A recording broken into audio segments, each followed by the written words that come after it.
Eu te desejo vida, longa vida. Te desejo a sorte de tudo que é bom, de toda alegria ter a companhia, colorindo a estrada em seu mais belo tom. Eu te desejo a chuva na varanda, olhando a roseira pra desabrochar, e dias de sol pra fazer teus planos, das coisas mais lindas que se imaginar. E dias de sol pra fazer teus planos, das coisas mais simples que se imaginar.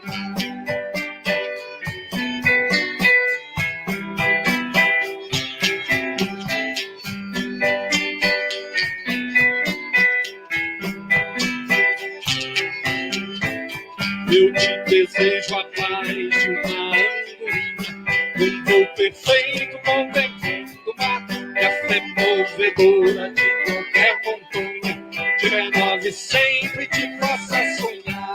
Mas se vier as horas de melancolia, e a lua também já venha te afagar, e a mais doce estrela seja tua guia, como mais singela te orientar. Eu te desejo mais que 1000 amigos, poesia que todo poeta esperou, coração de menino cheio de esperança, hoje pai amigo e olhar de amor. Coração de menino cheio de esperança, hoje pai amigo e olhar de amor.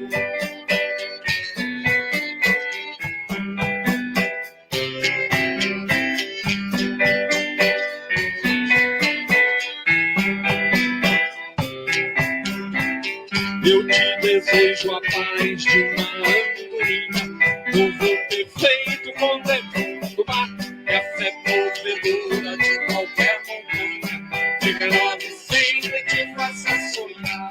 Mas se vier as horas de melancolia, e a lua também já venha te afagar, as estrelas seja tua guia, como uma singela te orientar.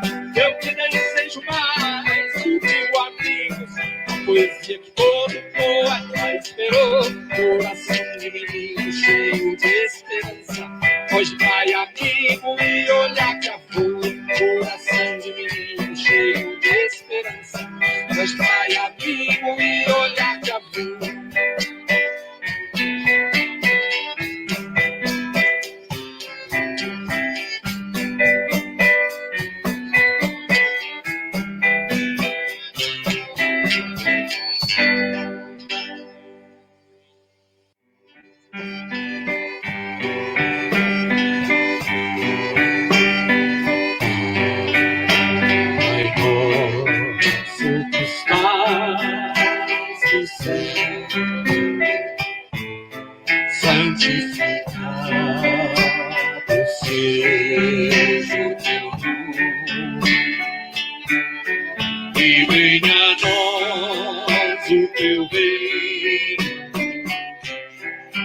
Seja feita a tua vontade,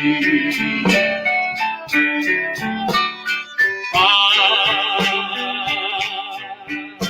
meu Pai do céu, eu quase me esqueci,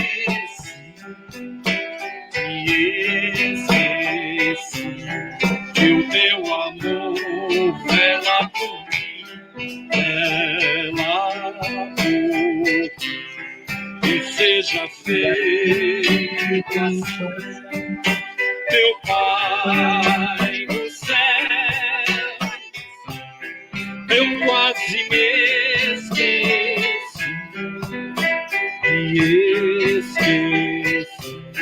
que o teu amor vela por mim, que seja feito assim.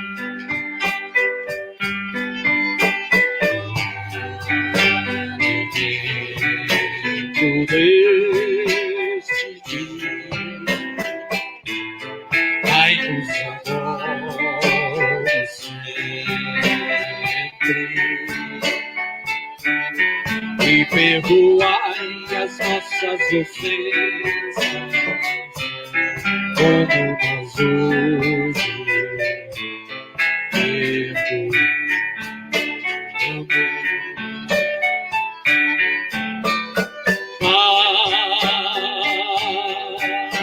meu Pai do céu, eu quase me esqueci e esqueci que o teu amor ela por mim, ela por mim, e seja feito assim, meu Pai do céu, eu quase me esqueci e esqueci que o teu amor vela por mim, vela por mim, e seja feito assim. Não vos deixeis cair em tentação, mas livrai-vos de todo o mal.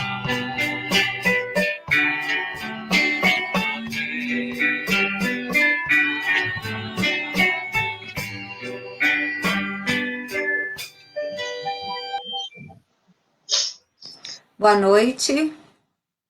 Boa noite a todos. Juntos mais uma vez num domingo.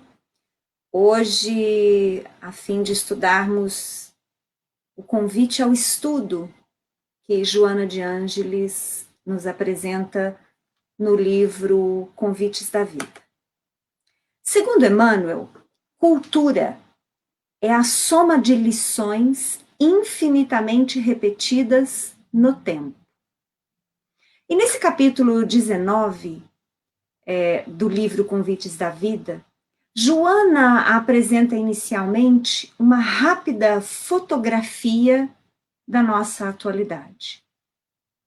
Fala-nos ela dos céticos de plantão, que baseando-se na ciência ou em alguns ramos desta, apresentam conclusões apressadas e pessimistas, ressaltando o vazio do porvir das criaturas, e indo contrariamente às lições cristãs.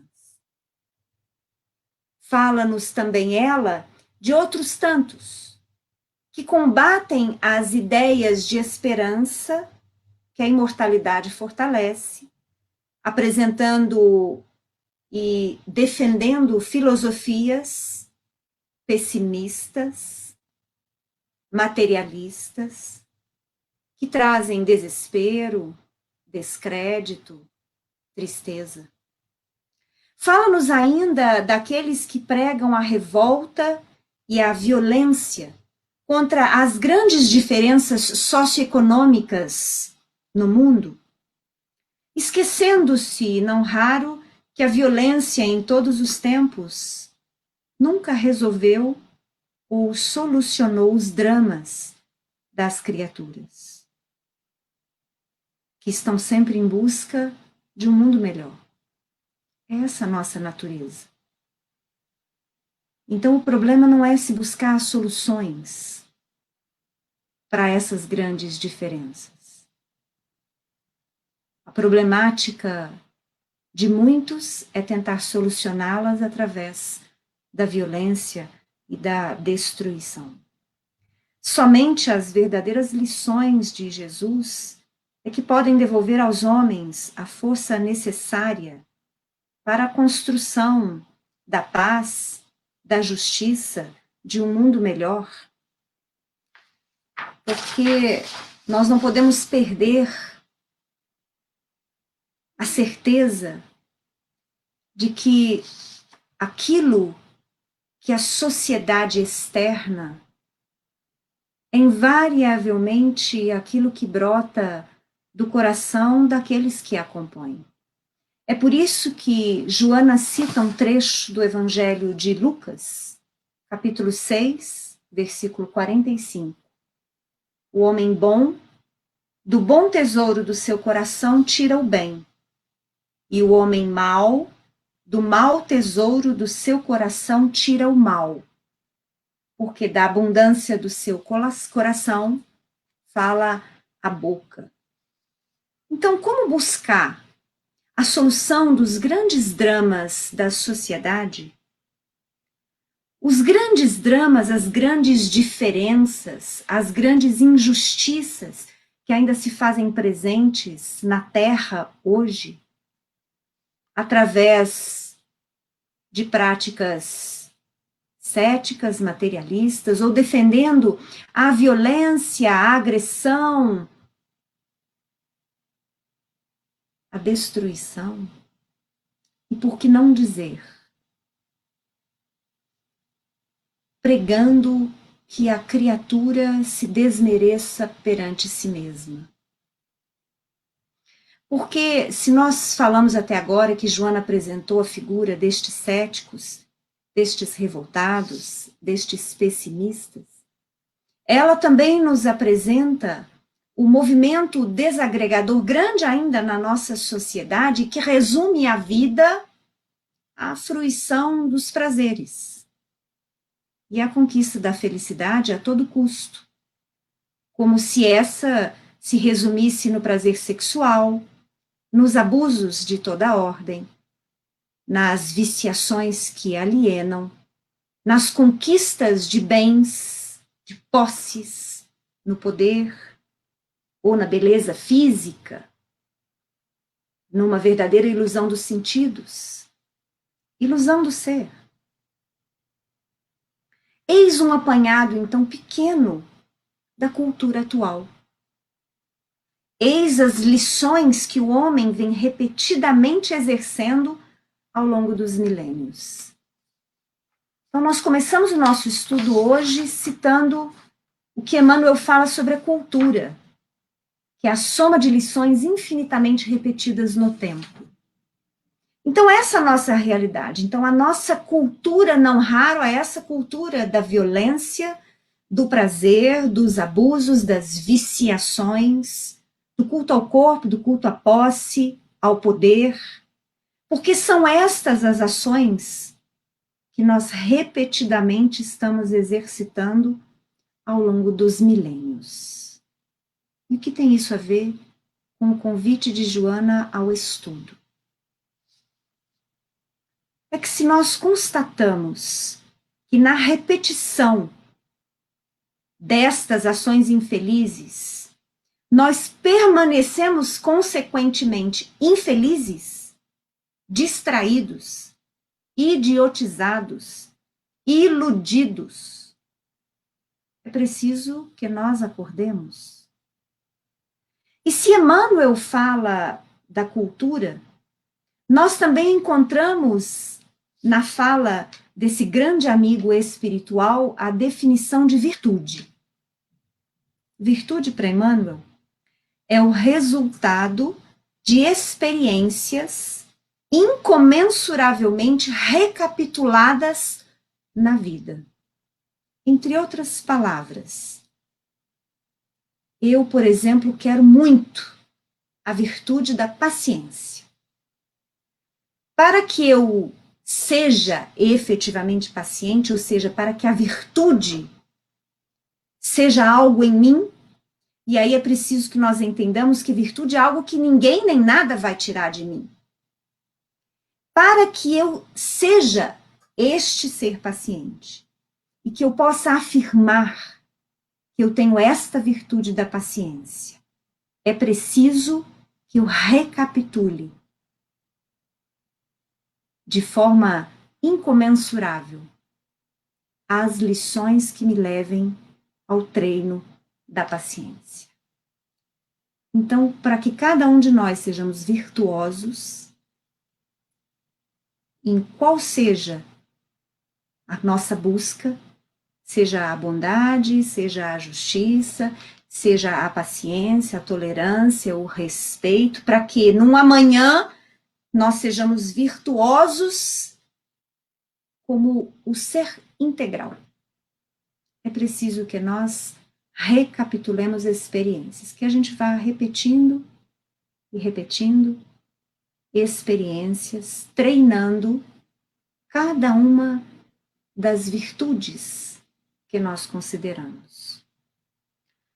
E como não podemos, porque mais conscientes, recapitular as velhas ações doentias, porque nós queremos mudar essa cultura da humanidade que nós ainda presenciamos, a cultura da violência, do descrédito, do ceticismo, das ilusões. Nós queremos modificar esse quadro da humanidade. Por quê? Porque nós estamos mais conscientes. Então, eu já percebo, no meu atual estágio, eu já tenho um determinado olhar que me faz efetivamente visualizar ou compreender a infelicidade das criaturas naquilo que elas fazem, pensam e sentem. E para que eu mude essa apresentação que a humanidade ainda tem, é preciso que eu treine novas ações. Nós somos ainda responsáveis pelos desajustes no mundo. Como eu disse anteriormente, o mundo é consequência de cada um dos seus componentes. Então, todas aquelas mudanças que eu quero muito visualizar na humanidade, porque, em geral, todos nós olhamos o mundo e queremos uma sociedade mais justa, com oportunidades mais justas de estudo, de trabalho, de vida digna. Um mundo onde haja respeito às criaturas. Um mundo onde nós consigamos olhar uns para os outros como companheiros de jornada, como irmãos que efetivamente somos. Um mundo onde a cor não vai fazer diferença, onde a religião faça menos ainda, onde a língua seja só algo que eu quero aprender do outro, para que o outro aprenda a minha, para que nós possamos nos comunicar mais facilmente. Que não haja um processo separador em função da língua, da pátria, da cor, da raça, da religião. Então, para que esse mundo surja na forma como eu gostaria que ele surgisse, esse movimento tem que ser meu também. Então, eu preciso repetir ações que possam me levar para esse mundo.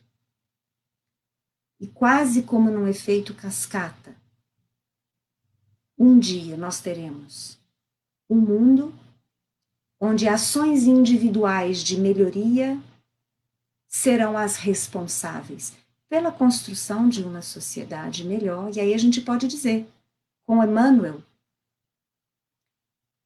que a cultura, que são as experiências, tudo aquilo que se repete através dos tempos, agora se modificou e há uma cultura superior que regerá a Terra. Mas isso tem a ver com o estudo, que é o convite de Joana hoje, porque ela nos diz que o estudo consciente da doutrina espírita é veículo libertador da consciência e rota segura da viagem a empreender no caminho da evolução. E como entender esse estudo consciente? Eu me lembro muito de alguns episódios, não tanto da minha infância, mas já na minha adolescência. Eu sempre gostei de estudar, mas tinham matérias que não me davam tanto prazer assim de estudar. E eu me lembro que essas matérias, incentivada pelos meus pais, eu estudava muito, justamente porque eu não gostava delas. Mas eu estudava muito aquilo porque era uma obrigação. E, em geral, aquilo tudo que eu me empenhei tanto em estudar, hoje eu já me recordo muito pouco. Por exemplo, a tal da química orgânica, das variações mais aprofundadas da matemática, Enfim, eu não tinha consciência ainda da importância daquele estudo. Talvez porque ele não tivesse, para mim, importância suficiente. Mas aquilo que eu conscientemente entendia como importante, aquilo eu me recordo. Trechos da história, regras de português e outras matérias, geografia, quando se estudava a relação entre as sociedades, isso eu tenho uma memória melhor em relação a elas, porque o estudo me chamava e eu tomava consciência, eu raciocinava enquanto eu estudava. Eu fazia reflexões enquanto eu lia. Então, o estudo consciente é aquele no qual você para e pensa, medita sobre ele, reflexiona com ele e muitas vezes questiona além dele. Você quer ir mais profundo? Você quer ir avante? Então, aquilo que você está lendo ou que você está ouvindo está movimentando a sua consciência. Como viajar sem conhecer a rota? Onde e como caminhar por novas estradas, por novos rumos, sem saber para onde queremos e devemos ir? O esclarecimento é uma ânsia de todos nós, porque nós percebemos uma estrada a percorrer. Claro que eu estou falando aqui entre espíritas. Então, entre espíritas, eu percebo em todos nós um entendimento básico de que o caminho é infinito, que a eternidade nos aguarda, e que a evolução dos espíritos, ou seja, a evolução nossa, é lei. Mas justamente porque eu tenho esse entendimento, não porque creio, mas porque sei, eu percebo que eu preciso conhecer um pouco melhor o caminho, o rumo, a direção a seguir. Como é o terreno em que eu vou pisar? Como são as experiências? Como eu devo me portar diante delas? E se nós buscamos esclarecimentos, respostas a velhas questões, se buscamos entender as grandes dores e as imensas alegrias, não nos iludamos.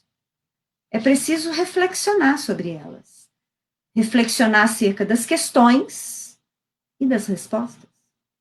Olhar demoradamente para nós e para o mundo, alongando após esse olhar para o nosso interior, buscando esse entendimento sobre esses esclarecimentos que Jesus nos apresentou e que hoje são trabalhados mais detalhadamente pelos espíritos.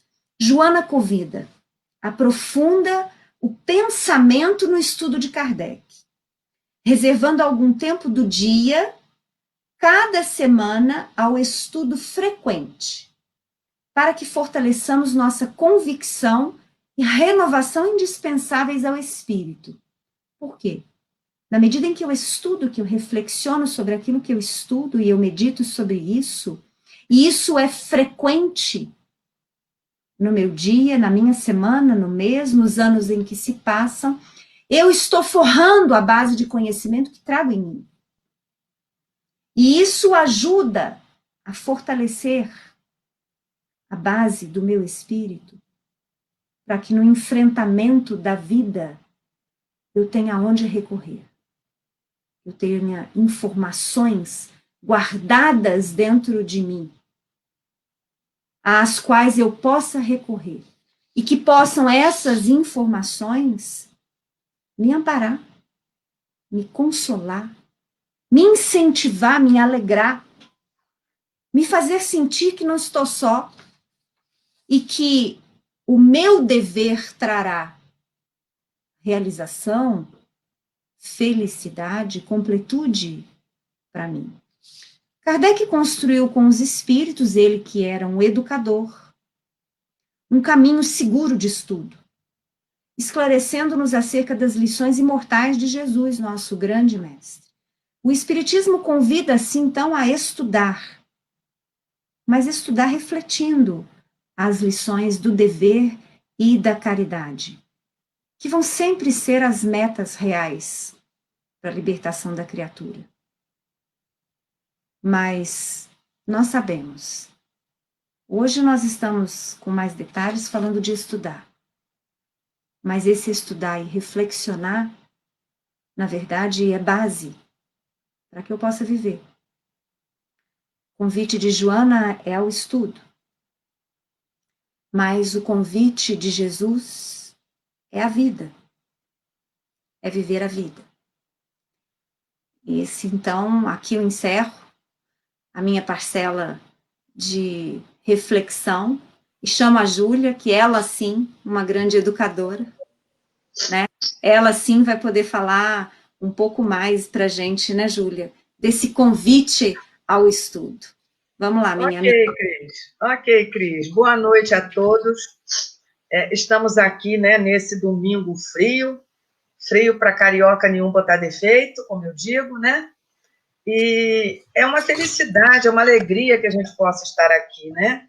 Porque nós estamos estudando esse livro, né, desde o início da nossa participação por essa via digital, e esse estudo já faz parte da nossa rotina. Todos os domingos estamos aqui às 8 horas, aceitando esse convite, que, como disse muito bem Cristiane, a vida nos faz, e Joana de Ângeles reitera, ratifica. Não é fácil estudar. Quantas pessoas têm dificuldade, né? Porque o estudo é um ato solitário. Por mais que você tenha, na didática, por exemplo, os professores fazem, né, grupos de estudo, a gente tem grupos, né, trabalhos em grupos na classe, no centro nós temos grupos de estudo da doutrina. São encontros importantes, porque ali você troca ideias, porque você ouve a opinião do colega, aquilo interfere, faz você pensar muitas vezes, ou repensar a sua própria opinião, mas para que você possa realmente assimilar algum conhecimento, porque nós hoje temos certeza de que o conhecimento é construído, né, dentro de nós, na nossa rede neural. Então, é preciso que a gente se aproprie do conhecimento que está fora de nós, que está na realidade, e isso é preciso que aconteça por intermédio de leitura, né, de registro que nós fazemos. Cada um tem um estilo próprio de aprendizagem, cada um tem uma via preferencial, mas, de qualquer maneira, você assimila na solidão. O estudo é um ato solitário, eu digo, e precisa de concentração.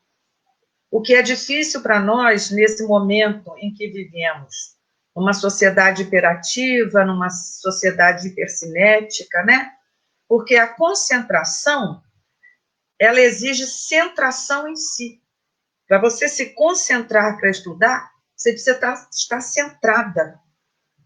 Por isso que a atenção é o oposto da distração, porque distração nada mais é do que afastar-se de si. Você se afasta de si quando está distraído, né? E fica focado naquilo que está fora. Por isso estudar não é fácil, e por isso muitas pessoas têm dificuldade de estudar, porque elas não têm ainda essa capacidade de centração em si, né? E por que é importante estudar? É importante o estudo porque o estudo é o veículo, né, que solidifica a nossa aprendizagem. É por intermédio do estudo, e o estudo muitas vezes repetitivo, porque, como dizia, temas, né, que são repetidos, porque, como dizia Pestalozzi, a melhor didática é a repetição. Então, a gente estuda a mesma coisa de formas diferentes, mas nós precisamos da repetição para poder fixar na memória aquilo que foi estudado, né? E é esse estudo que nos leva ao progresso. E que progresso? Como é que a gente chega ao progresso por intermédio do estudo? Porque o estudo amplia o nosso entendimento. Amplia o nosso entendimento sobre o mundo, sobre a vida, né? Sobre tanto a vida material quanto a vida espiritual, dependendo do tema que você vai, né, no qual você vai se aprofundar. Mas desde a filosofia até a física, você tem um campo de estudo muito próspero para o ser humano, no sentido de lhe dar condições de compreender a vida, de compreender a realidade que o cerca, né? E nós, espíritas, nós temos, digamos assim, além do convite, né, que Joana nos faz aqui nesse livro, nós temos um chamado que a própria doutrina nos faz, porque o Espírito da Verdade, quando se comunicou com a Kardec, deu para nós, espíritas, uma mensagem muito significativa. Ele disse: espíritas, amai-vos e instruí-vos. Vejam vocês, amai-vos e instruí-vos. Quer dizer, muitas vezes, a gente fica achando que essas duas coisas são distintas. Que o amor e a instrução são coisas separadas, quando, na realidade, eu penso que não são. Por quê? Porque, por intermédio do conhecimento que eu adquiro, por intermédio do estudo, né, é que eu posso realmente compreender o amor na sua plenitude, porque eu vou adquirir compreensão, como disse Cristiane, né, compreensão das minhas vivências, das minhas necessidades, e terei melhores condições íntimas de amar e de permitir ser amado. Porque isso é uma coisa muito importante também, que muitas vezes a gente conjuga o verbo amar, né, no infinitivo, amar. Mas nós precisamos também conjugar no particípio passado, ser amado, né? Porque, às vezes, as pessoas não se permitem ser amadas. Elas não amam e não têm a porta aberta no seu coração para receber o amor.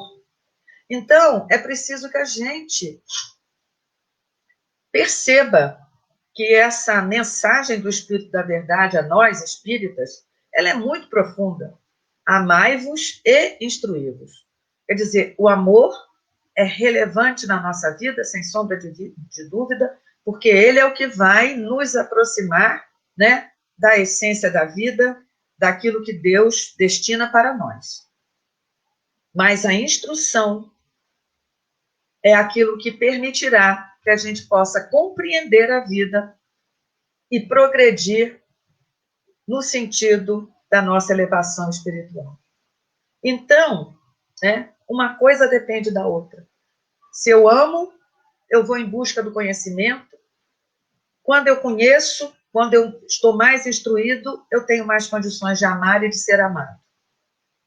Amai-vos e instruídos, mensagem que caminha na nossa vida desde que nós adentramos e conhecemos o Espiritismo, por intermédio das obras de Allan Kardec, né, que organizou toda a doutrina dos espíritos nas obras básicas, que são aquelas que dão fundamento à nossa crença, à nossa filosofia, à ciência que regula a nossa vida, que é o Espiritismo, né? E se a gente for considerar esse convite ao estudo que Joana de Ângeles nos faz, sob o ponto de vista da nossa posição como espírita no dia de hoje, eu diria que nós temos 3 aspectos a considerar. Digamos assim, 3 compromissos que nós precisamos cumprir. Primeiro, é o compromisso com o estudo da própria doutrina. Como é que eu posso, por exemplo, né, falar da doutrina? Como é que eu posso manter-me na doutrina?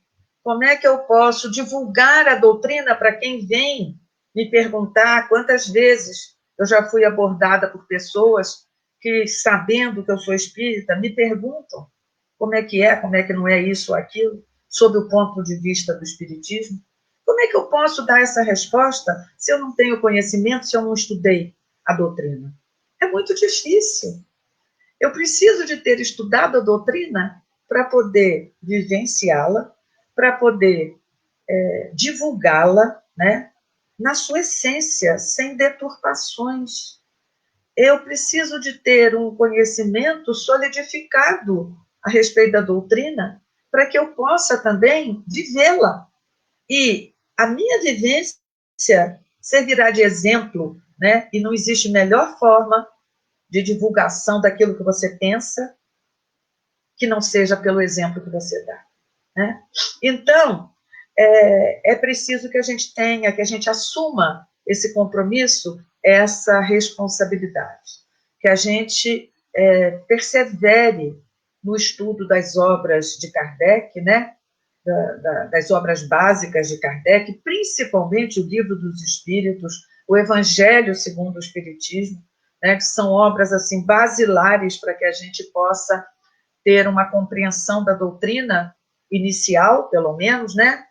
E que a gente também procure outras obras, mas que sejam obras confiáveis, obras que tenham passado pelo método proposto por Kardec, que se resumiu no uso da razão, da razão crítica, né? Da análise crítica, da lógica, porque muitas vezes a gente se depara com muitas obras que você vê que não vão assim tão a fundo, que não tem tanto a oferecer em termos de aprofundamento no contexto da doutrina, né, das bases da doutrina. Então, esse seria, digamos assim, o primeiro compromisso do espírita, o estudo da doutrina. O segundo compromisso, eu penso que é a melhoria pessoal, as mudanças que o estudo trazem para nós como consequência, né?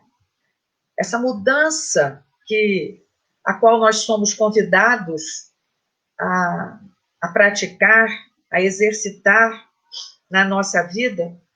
E para isso, como é que eu posso tentar mudar de acordo com a minha religião, com a minha crença, se eu não a conheço bem? Como é que eu vou saber em que eu preciso mudar? Como é que eu vou saber quais seriam, digamos assim, os paradigmas que eu preciso seguir de acordo com a doutrina? Sem o estudo, isso fica muito difícil. Eu não vou ter um norte a me guiar, né? Então, o estudo seria, digamos assim, um norte para a melhoria íntima, para a mudança interior de cada um de nós. E não só de cada um de nós, né? A mudança nossa em relação aos outros, aqueles com os quais nós convivemos. Por intermédio do estudo, é que nós podemos avaliar que mudanças precisamos exercitar em nós. Por fim, nós vamos ter o terceiro compromisso, ao qual a doutrina nos conclama, que é o amor ao próximo, a caridade. E como é que eu vou fazer isso sem ter uma noção de que a prática da caridade é resultado do meu estudo, porque eu tenho uma teoria e a caridade é colocar essa teoria em prática. Como em todo campo de conhecimento é assim, não existe prática sem teoria, sem conhecimento que sustente a prática. Então, se você tem como prática, você tem que ter uma teoria que sustente essa caridade. Por isso, a necessidade de estudo doutrinário, né? Sem sombra de dúvida. E aí, nós temos o benefício de pertencermos, de estarmos incluídos numa casa espírita como a nossa, né, com tantos amigos aí presentes nessa noite, tantas pessoas que compartilham conosco esse ideal, né, de melhoria, de mudança do mundo. E aí, qual é a função principal da casa espírita, gente? A casa espírita tem como função principal auxiliar a todos nós, a humanidade inteira, né, por meio do estudo. A casa espírita é uma escola. Tanto que nós temos ali diariamente, agora inclusive pela internet, pelas mídias, né, pela tecnologia digital, nós temos estudo várias vezes por dia, todos os dias. Porque essa é a função de uma casa espírita.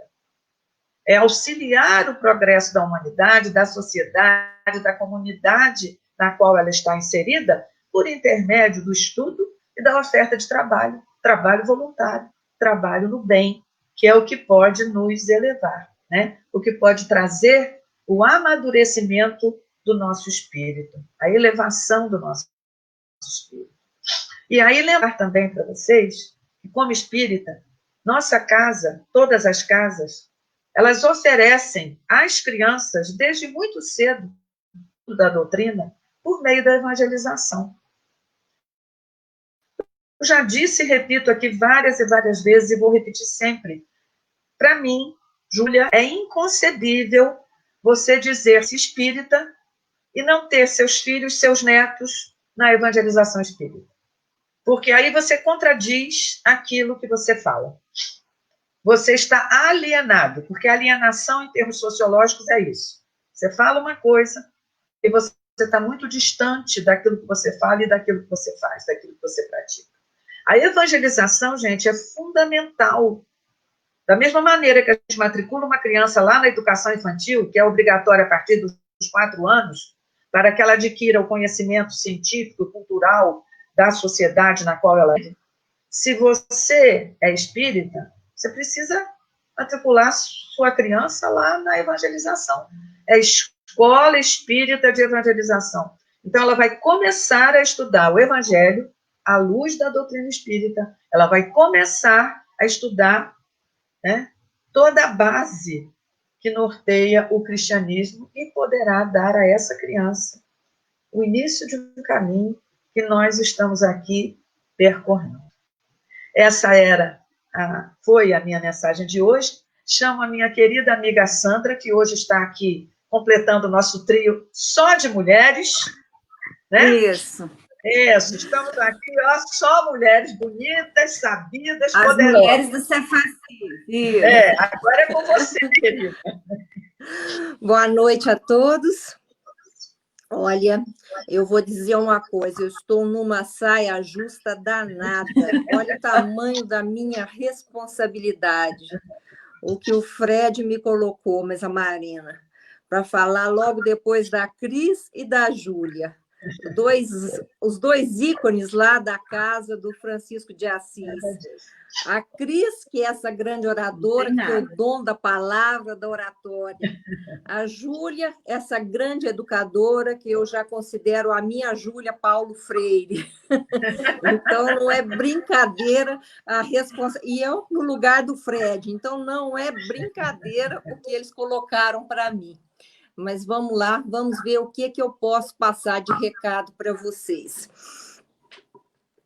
Eu gostaria de ressaltar o que a Joana nos coloca, que já foi falado pela Cris, já foi falado pela Júlia, mas não custa ressaltar mais uma vez, que nunca foi tão consciente para todos nós a necessidade do estudo espírita como aquele veículo que vai nos libertar da insegurança, né? Ela coloca de uma forma muito bonita isso. O estudo espírita conduz o discípulo ao esclarecimento, que é a base da segurança, condição precípua à paz. Por quê? Quando nós temos um norte, quando nós temos uma bússola para seguir, isso nos traz segurança. Quando nós temos continente, quando nós temos chão firme para pisar, isso nos traz segurança. E quando nós temos segurança, nós temos esse apaziguamento interior. Isso, o que nos traz é o estudo da doutrina espírita. Então, ela coloca aqui, a Joana, a doutrina espírita, no entanto, portadora das informações que oferecem essa segurança e harmonia íntima, requer demorado estudo. É aquilo que tanto a Cris quanto a Júlia colocaram. Requer demorado estudo. Não é tranquilo, não é fácil. É difícil, é trabalhoso, é um demorado estudo e bem estruturada a reflexão para ser melhor assimilada e mais facilmente vivida. Porque todo o processo de aprendizagem, todo estudo, ele é um processo cumulativo. Ele é um processo que vai, aos poucos, agregando conhecimento. Então, ele é um processo que requer disciplina, que requer persistência. Aprofunda, por sua vez, o pensamento no estudo da revelação kardeciana, reservando algum tempo do dia, cada semana, ao estudo frequente, a fim de impregnar-te da convicção e da renovação indispensáveis à preservação do patrimônio espiritual, com o qual despertarás além da vida orgânica. Por quê, gente? Porque só a doutrina espírita, como essa fé raciocinada, vai nos dar essa certeza de que tem uma razão de ser desse sofrimento, de estarmos aqui nesse mundo de provas e expiações, de estarmos passando o que estamos passando, de que não existe sofredor inocente, de que tudo tem uma razão de ser. Então, é através desse estudo da doutrina espírita que nós vamos ter esta certeza, esta segurança, e isso vai nos trazer esse apaziguamento interno. Mas isto vai acontecer com disciplina, com persistência, por ser um processo cumulativo, que vai acontecendo e que vai agregando esse conhecimento. E aos poucos, à medida que a gente foi estudando essa lição de hoje da Joana, eu fui lembrando de um provérbio chinês. É o provérbio que fala da plantação do bambu. Todo mundo já deve conhecer, mas nós vamos lembrar porque ele vai nos fazer refletir um pouquinho sobre esse convite ao estudo, né, que é o convite de hoje. Quando a gente planta, né, depois que se planta a semente do bambu chinês, não se vê absolutamente nada por aproximadamente 5 anos, exceto um broto bem pequenininho do bambu. Todo o crescimento do bambu, gente, ele acontece subterrâneo. Por quê? Porque está acontecendo uma complexa estrutura de raiz. Aquela raiz, nesses 5 anos, ela vai se estruturando, tanto na vertical quanto na horizontal. Ela vai se estruturando verticalmente e horizontalmente pela terra. Ela está sendo construída ali, sob a terra. Então, no final desse 5º ano, o bambu chinês cresce por volta de 25 a 30 metros. Lindo, alto, verde, maravilhoso. Então, gente, o que eu queria falar para vocês é mais ou menos isso. A nossa ascensão, a nossa evolução como espírito imortal é mais ou menos como o bambu chinês. Nós precisamos dessa preparação, dessa formação na Terra. Precisamos da experiência da carne, da experiência do corpo físico. Precisamos vivenciar as nossas experiências de aprendizado. através das várias provas, das várias expiações aqui na Terra, aqui no plano físico, antes de ascendermos como espíritos evoluídos. Por quê, gente? Qualquer espírito crístico, qualquer espírito angelical é um diamante.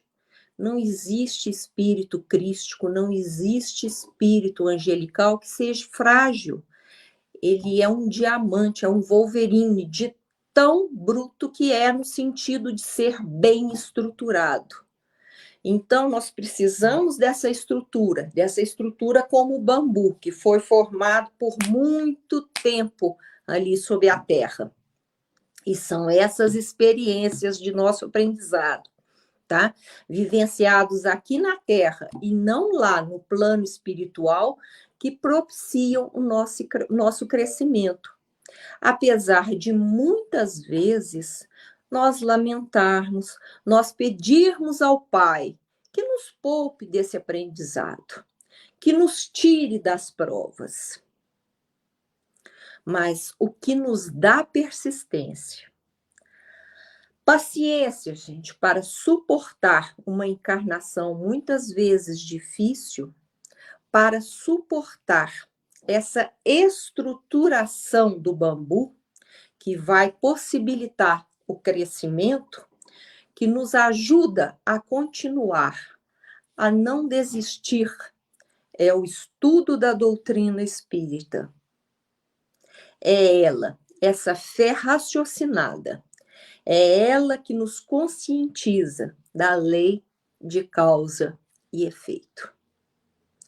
É ela, a doutrina espírita, é esse estudo da doutrina espírita que nos mostra que não existe sofredor inocente, que nós estamos aqui colhendo os frutos que nós semeamos, que nós plantamos no nosso passado espiritual, que nós somos os engenheiros, os arquitetos da nossa atual existência, que nós arquitetamos, que nós a construímos no nosso passado espiritual. Então, gente, é agarrado ao estudo da doutrina. E como fala Joana aqui no livro, com disciplina, tirando 1 horinha do nosso dia, toda semana, que o nosso 5º ano chegará, como chegou o bambu. E com ele, a nossa ascensão. Tá? E por que, gente, essa reflexão? Por que essa comparação com o bambu?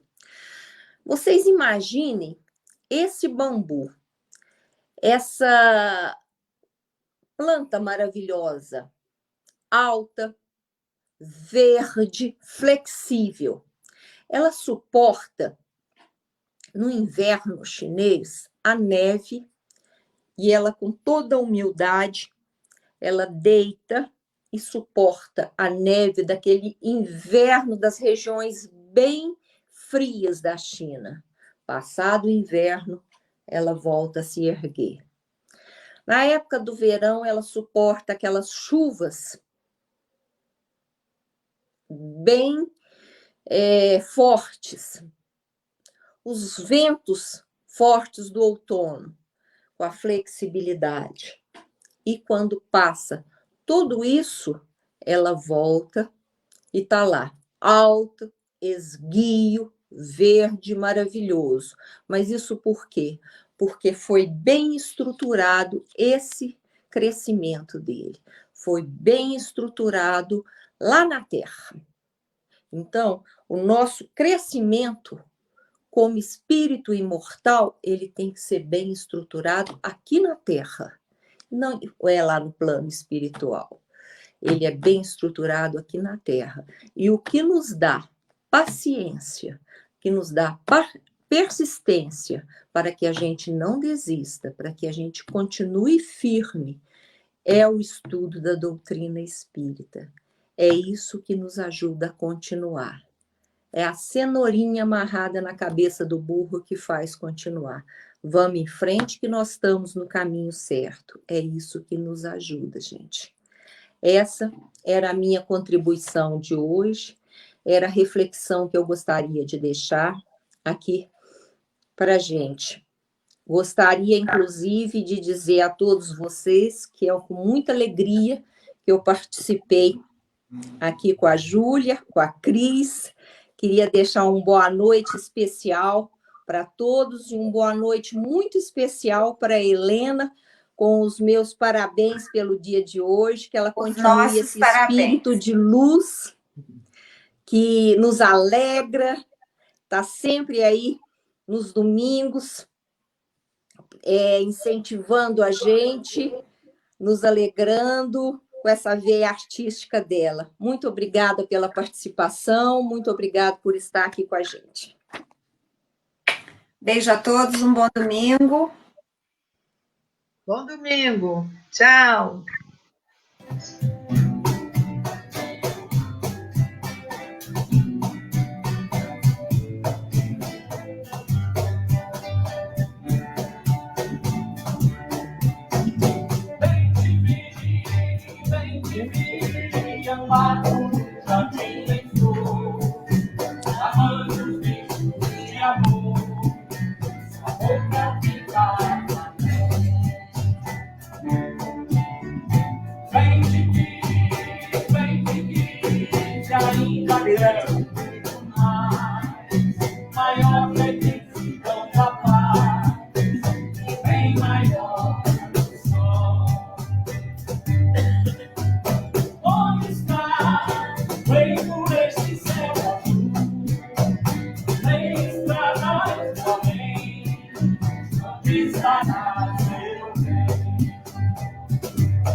Tem estrada além, onde estará seu bem?